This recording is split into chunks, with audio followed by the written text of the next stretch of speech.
Hey guys, it's Michael and Yemisi. I can't believe I'm saying this, but today we're in Agra to see the Taj Mahal. This wonder of the world has been on our bucket list for a long time and it's so awesome to say we're finally here. Agra is a beautiful city and we also got to see some other historical monuments, so let's get right into it.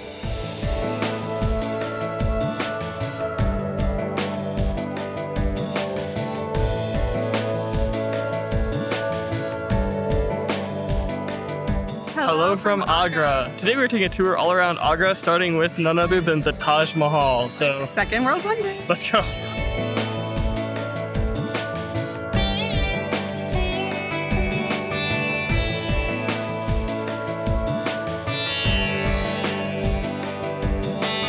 We are at the Taj Mahal. That's not obvious. Look at this amazing structure behind us. Since it's rainy season right now in India, it's very cloudy, but luckily the rain just stopped. So we just entered in through the gate and our guide did an amazing job explaining all the symbolism of all of the fountains and the gardens. Everything is built very intentionally. All of it reflects either the dates or some religious meaning. So it's so much bigger and so much more grand. So it's a really gorgeous place and I'm really excited to keep exploring.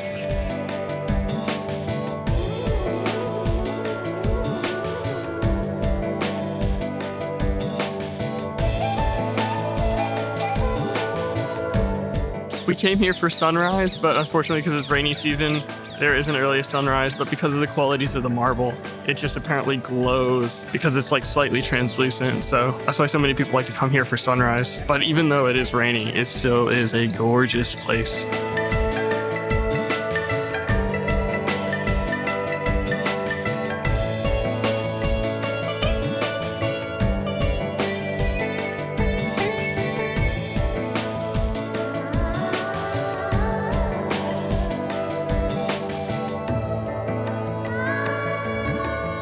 The more you walk, the more gorgeous it is. Like, you just keep going closer and closer, and it's still as extravagant. So the Taj Mahal is the symbol of love because the emperor at the time made this as a tomb for his wife. His wife died during childbirth, so it wasn't completed by the time that she died. So she was reburied 3 times. I did not know that Taj Mahal was a tomb. I guess in the Western world, we just don't think about the purpose of it. I always grew up assuming it was a mosque. I never really learned about that in history class. I just knew it was a really beautiful building and it looks like Muslim architecture. But yeah, it's actually a tomb. It's not a place of worship necessarily. There is a mosque that's right over here next to us, but that's not the purpose of this building. It's purely a symbol of love, which is pretty sweet. Kind of reminds me of the Temple of Leia that we visited in Cebu in the Philippines.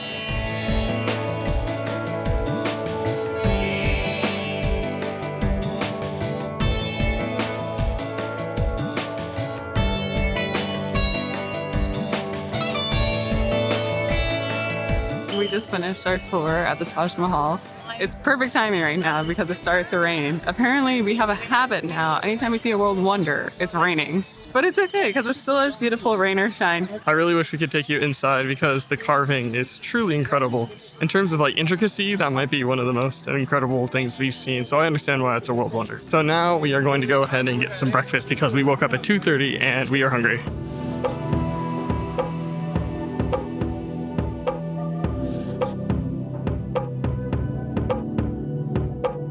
We stopped at the Hilton Doubletree to get breakfast at their buffet because it is the best option for foreigners here who don't want to get food poisoning. And it's like really high quality and they have like lots of Indian food for breakfast as well as Western food. So it's a good option and it's relatively cheap as well.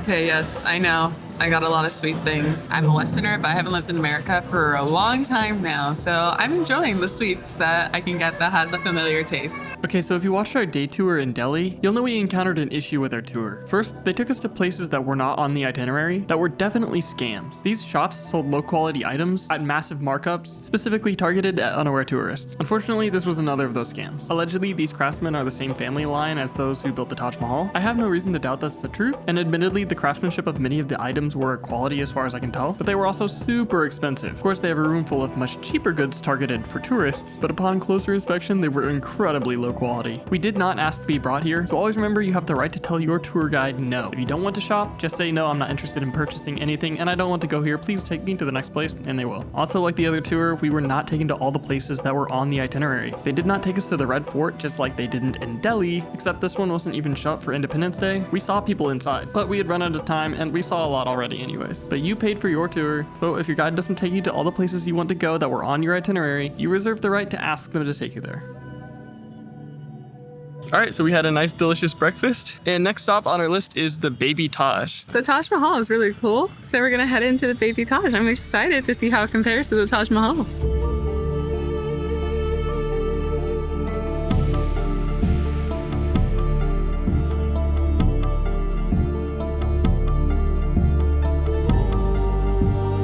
So the Baby Taj is not actually related to the Taj Mahal. They just call it that because it looks like it, because it's made out of the same white marble.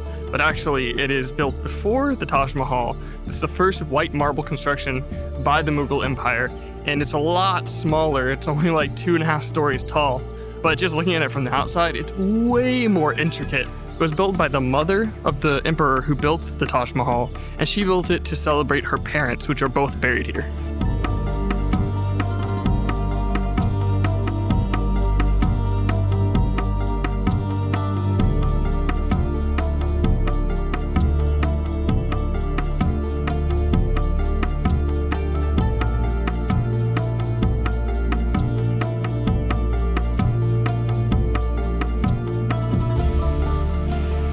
I think it's my favorite building so far in Agra. Yes, the Taj Mahal was very beautiful and very intricate, but this just looks like too good to be true.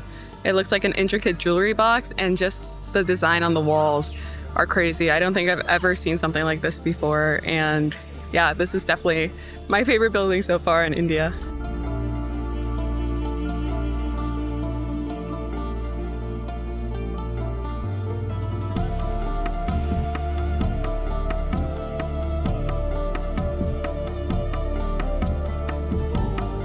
This is the tomb of the grandparents of the emperor who built the Taj Mahal.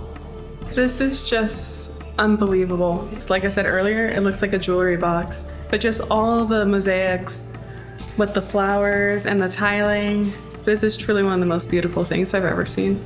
I have to agree. I think this is better than the Taj Mahal, at least in terms of like the detail work. It's incredible. It reminds me of Uzbekistan in terms of the level of detail, except Uzbekistan is tile work and this is all inlay. So all of these patterns you're seeing are individually cut stones, perfectly matched to the depth of the marble.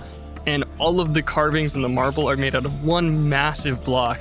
The amount of time and painstaking work it must take to make something like this, I think our guide said it took 6 years. Honestly, hard to even believe that it was built when you're up close in person. But here is very quiet. There's not a lot of people here, kind of more of a local spot, so couples come here just to like relax. Yeah, so this place, even though it's midday, totally empty, which is awesome. I totally recommend getting a tour that takes you to the Baby Taj.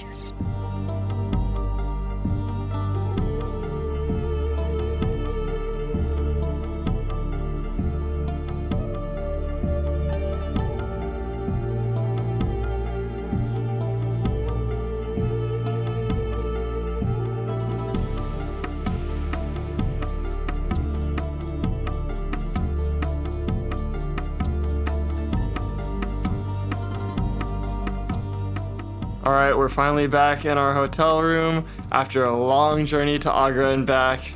We are exhausted. We're so happy that we went really early. Yes, 2:30 is an absurd time, but when we arrived there, like I said earlier, there was no crowds. And we met some people at the Baby Taj that said the Taj Mahal was a lot more busy later in the day, so we're glad we went in the order that we did.